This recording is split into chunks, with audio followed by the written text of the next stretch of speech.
నాయుడు తుఫాన్ని తిప్పి పక్కన కొట్టేశారు అని చెప్పేసి టీవీలో డిబేట్లు పెడుతున్నారు. సో మాకంట కట్టి మేమేదో అంటగడుతున్నాం అని చెప్తున్నారు అని చెప్పేసి వెంకటరెడ్డి గారు అంటున్నారు. సో మీరు కూడా విన్నారు, లెక్కలు కావాలి అని అడుగుతున్నారు. Answer please. సార్, మీకు ప్యానల్ సభ్యులు ప్రేక్షకులందరికీ కూడా గుడ్ మార్నింగ్ అండి. ముందుగా ఇంత పెద్ద విపత్తు మన రాష్ట్రానికి వచ్చిన సందర్భంగా దాన్ని సమర్థవంతంగా ఎదుర్కొన్నటువంటి మా ప్రభుత్వానికి సంబంధించినటువంటి చంద్రబాబు నాయుడు గారికి, లోకేష్ గారికి, పవన్ కళ్యాణ్ గారికి, ఇతర మంత్రులు, ఎమ్మెల్యేలు, పార్టీ క్యాడర్ అందరికీ, అదేవిధంగా ప్రభుత్వ ఉద్యోగులకి అందరికి కూడా, స్వచ్ఛంద సంస్థలకు సంబంధించిన వారు అందరికి కూడా పేరు పేరున నమస్కారాలు, హృదయపూర్వకమైనటువంటి కృతజ్ఞతలు తెలియజేసుకుంటా ఉన్నాం. సహజంగా నేచురల్ కెలామిటీస్ వచ్చినప్పుడు ఎవరు కూడా మనం దాన్ని ఆపలేకపోయినప్పటికి కూడా దాని వల్ల జరిగేటువంటి నష్టాన్ని మనం నివారించడం ద్వారా ప్రజలకి అసౌకర్యం కలగకుండా, ప్రాణ నష్టం జరగకుండా కాపాడటంలోనే ఆ ప్రభుత్వం యొక్క సక్సెస్ అనేటువంటిది ప్రజలకు అర్థమవుతుంది. ఇక్కడ గతంలో ఎన్నడూ లేని విధంగా ఎక్కడెక్కడ కూడా ప్రాణ నష్టం అనేటువంటి దాన్ని పూర్తిగా అరికట్టడానికి చేసినటువంటి ప్రతి ప్రయత్నం కూడా సఫలమైంది. 1-2 చోట్ల జరిగినటువంటి పరిస్థితి కూడా వారు కొంచెం ఓవర్లుక్లో వెళ్ళటం వల్ల ఒక రెండు సంఘటనలు జరిగినటువంటి పరిస్థితి మనం చూసాం. సహజంగా నేచురల్ కెలామిటీ ఇప్పుడు ఈ తుఫానికి మ్యాన్ మేడ్ అంటే ఇప్పుడు చంద్రబాబు నాయుడు గారు ఆ తుఫాన్ని ఆ సముద్రంలోకి వెళ్ళి మొత్తాన్ని దాన్ని తయారు చేసి దాన్ని ఆంధ్ర రాష్ట్రం మీదకి పంపించారు అనేటువంటిది జగన్మోహన్ రెడ్డి గారు చెప్పేటువంటి మాట. ఇది ఎంత దారుణమైనటువంటి మాట అంటే, ఆ రోజున ఏ విధంగా అయితే చంద్రబాబు నాయుడు గారి చేతిలో పెద్ద కత్తి పెట్టి ఇది నారాసుర రక్త చరిత్ర అని చెప్పారో, సేమ్ అదే విధంగా ఈ రోజు కూడా అదే విధమైనటువంటి మాటలు మాట్లాడుతూ ఉన్నారు. సహజంగా ఇటువంటి సంఘటనలు జరిగినప్పుడు క్షేత్రస్థాయిలో అధికారులు, నాయకులు వెళ్ళి అక్కడ ఏం జరిగింది, ఎంత నష్టం జరిగింది అనేటువంటిది ప్రాథమికమైనటువంటి ఒక అంచనాని తీసుకొని ఆ అంచనాకు సంబంధించినటువంటి దాంట్లో ఉన్నతాధికారులతో ముఖ్యమంత్రి గారు, ఉప ముఖ్యమంత్రి గారు, మంత్రులు అందరూ కూడా కూర్చొని ఎంతెంత నష్టం జరిగిందో దానికి ఏ విధమైనటువంటి వాళ్ళకి భరోసా కల్పించాలి, వాళ్ళ నష్టాన్ని తిరిగి వారికి ఆర్థిక పరంగా ఏ విధంగా అండగా నిలబడాలి అనేటువంటిది ఒక పాలసీ డెసిషన్గా అందరూ కలిసి చెప్పేటువంటి ఒక సహజంగా చేసేటువంటి ఒక కార్యక్రమం, ప్రక్రియ. అవన్నీ కూడా వదిలేసినటువంటి పరిస్థితి క్లియర్గా కనబడుతోంది. కేవలం రాజకీయాలు కావాలి మనకి, దాన్ని చంద్రబాబు నాయుడు గారికి అంటకట్టాలి. ఇక్కడ స్పష్టంగా మీరు చూడండి, ఎక్కడెక్కడ ఎంత ఏం జరిగింది అనేటువంటిది చెప్పారు. వ్యవసాయ పంటలకు 829 కోట్లు, ఉద్యాన రంగంలో 39 కోట్లు, సెరికల్చర్కి 65 కోట్లు, ఆక్వా రంగంలో 1270 కోట్లు, R&Bకి 2079 కోట్లు, మున్సిపల్ శాఖ 109 కోట్లు, జనరల్ వనరుల శాఖకి 200 కోట్లు, 207 కోట్లు, పంచాయతీరాజ్కి 8 కోట్లు, విద్యుత్ శాఖకి 16 కోట్లు. ఇట్లా అన్ని రకాలుగా ఎక్కడెక్కడ ఏమి జరిగినాయి, ఎన్ని పశువులకు సంబంధించి కూడా 120 చనిపోయినాయి అని చెప్తా ఉన్నారు. ఇది ప్రాథమిక అంచనా, ప్రాథమికంగా వచ్చినటువంటి అంచనా. ఈ అంచనా ప్రకారం ఎక్కడెక్కడ ఏం జరిగింది అంటే, ఇక్కడ ఏంటంటే అండి, నిన్న చూసాం మనం, పవన్ కళ్యాణ్ గారు క్షేత్రస్థాయిలోకి వెళ్ళారు, వెళ్ళి ఏం జరిగింది ఏంటి అనేటువంటి చూశారు. కానీ మన జగన్మోహన్ రెడ్డి గారు ఏ విధంగా చూస్తారో చూడండి ఒక్కసారి. జగన్మోహన్ రెడ్డి గారు చక్కగా టెంట్ వేసుకొని బ్యారికేడ్లు కట్టి పంటను పరిశీలిస్తూ ఉన్నారు.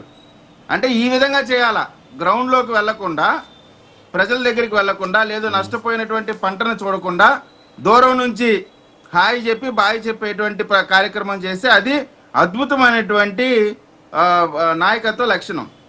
ఇక్కడ అట్లా చేయకుండా మా నాయకులు గ్రౌండ్లోకి వెళ్తా ఉన్నారు. ప్రజలకి నేను చెప్తా ఉన్నానండి, నిజంగా ఈ సైక్లోన్ ఎఫెక్టెడ్ జనాలను మీరు కదిలించండి. ఏ విధంగా ఈ కూటమి ప్రభుత్వంలో ఉన్నటువంటి నాయకులు కానీ, ప్రభుత్వ అధికారులు కానీ జనరల్గా ఇలాంటి ఈ క్యాంప్స్ పెట్టినప్పుడు అక్కడికి వెళ్ళటానికి జనరల్గా ఇష్టపడరు.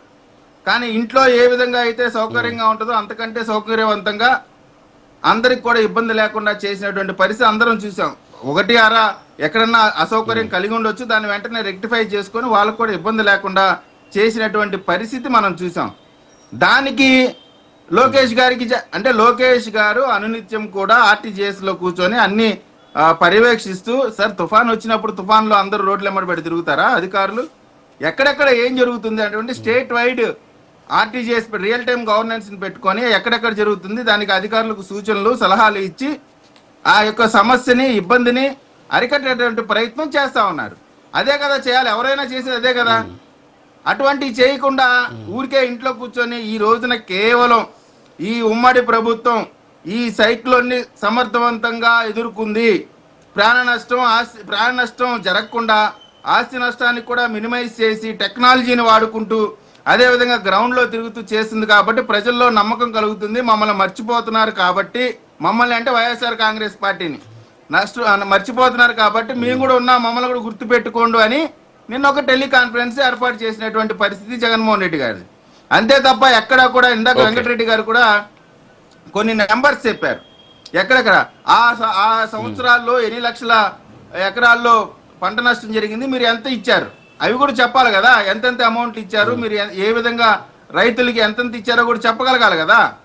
మీకు కావాలంటే ఆ నెంబర్లు కూడా ఇస్తాను, 2 minutes లో ఎంతెంత ఇచ్చారో కూడా నేనే చెప్తాను. కాబట్టి ఊరికే వీళ్ళు చెప్పేదన్నీ కూడా కేవలం రాజకీయ పరమైనటువంటి నిందలు వేయటం తప్ప నిన్న కన్స్ట్రక్టివ్ గా ఏదన్నా ఒక్క సలహా అన్న జగన్మోహన్ రెడ్డి గారు ఇచ్చారా? కేవలం కూడా ప్రభుత్వాన్ని ఆడిపోసుకోవటానికి ఒక టెలికాన్ఫరెన్స్ పెట్టారు, ప్రజల్లో మేము కూడా ఉన్నామనేటువంటి మాట చెప్పడానికి ఒక టెలికాన్ఫరెన్స్ పెట్టారు. అంతకు మించి ఏ విధమైనటువంటి కార్యక్రమం లేదు. ప్రజలు భరోసాగా ఈ తెలుగుదేశం ఎన్డీఏ కూటమి అండగా ఉంది, ఖచ్చితంగా ప్రజలకు నమ్మకాన్ని కలిగించాం. ఈ నష్టంలో మేము ఖచ్చితంగా మంచి వెంకటరెడ్డి గారు అడుగుతున్నారు మీరు ఎంత ఇస్తారు చెప్పండి అని. ప్రాథమికమైనటువంటి అంచనాలు జరిగినాయి, మొత్తం కూడా రివ్యూ చేస్తా ఉన్నారు. పూర్తి స్థాయిలో అండగా నిలబడి మీ చేత కూడా శబాష్ అనిపించడానికి ప్రయత్నం చేస్తాం. కానీ మీరు అనేటువంటి మనస్తత్వం మీకు లేదు కాబట్టి ఖచ్చితంగా మేము శబాష్ ఈ ప్రభుత్వం మంచిగా చేసింది అని ప్రజలకి అనిపించేలాగా మాత్రం ఖచ్చితంగా పనిచేస్తామండి. రాజుగారు ఒక్క నిమిషం, నిన్న నుంచి అడుగుతా ఉన్నా, నా వాయిస్ ఇవాళ మరి రావట్లేదు పీసీఆర్ వాళ్ళు. రాజుగారు నా వాయిస్ వినపడుతుందా? చెప్పండి. ఇప్పుడు నేను క్లియర్ గా అడిగింది ఏంటి, ఎందుకు పంటల బీమా మీరు చెల్లించలేదు? Point number 1. 2024లో కూడా వరదలు వచ్చినాయి. విజయవాడ కాదు మొత్తం ఆంధ్రప్రదేశ్ లో అనేక భారీ వర్షాలు పడి ఉన్నాయి. సో ఆ భారీ వర్షాలతో నష్టపోయిన రైతులకు ఇప్పుడు వరకు ఎందుకు సింగిల్ రూపీ ఇవ్వలేదు? ఊరక కబుర్లు కాదు మనం చెప్పటం అన్నా. అడిగితే జగన్మోహన్ రెడ్డి గారు ఫోటో చూపించారు. ఇది ఆయన అక్కడ పొలాల్లో పక్కన బయట ఒక బారికేడ్ ఉండి అక్కడి నుంచి చూస్తుంది. అది ఎప్పుడు అదంతా అయిపోయిన తర్వాత వాళ్ళందరికీ పరిహారం అందిందా లేదా వెళ్ళి తెలుసుకోవడానికి వెళ్ళినటువంటి కార్యక్రమం. మునిగిన రోజు కాదండి. వినండి దయచేసి, మీరు అందరూ మాట్లాడారు, చాలా ఎక్కువ మంది చెప్పారు కాబట్టి అది కూడా చూద్దురుగానే. ఇది ఆ ఫోటో ఎప్పుడు అప్పుడున్న వినండి సార్, వినండి దయచేసి వినండి. ఎందుకు మేము క్షేత్ర స్థాయిలో ఏదైతే వాళ్ళకు టైం పీరియడ్ ఇచ్చి కలెక్టర్లకి, ఇదిగో నేను ఈ 2 నెలల్లో వస్తా, ఇప్పుడు మొత్తానికి ఒక్కళ్ళు కూడా నాకు ఇక్కడ పరిహారం అందిందని చెప్పి ఎవరు కంప్లైంట్ ఇవ్వకూడదు, ఒక్కళ్ళు కూడా ఇదిగో మాకు ఇంకా నష్టపరిహారం అందలేదని చెప్పకూడదు. అంచె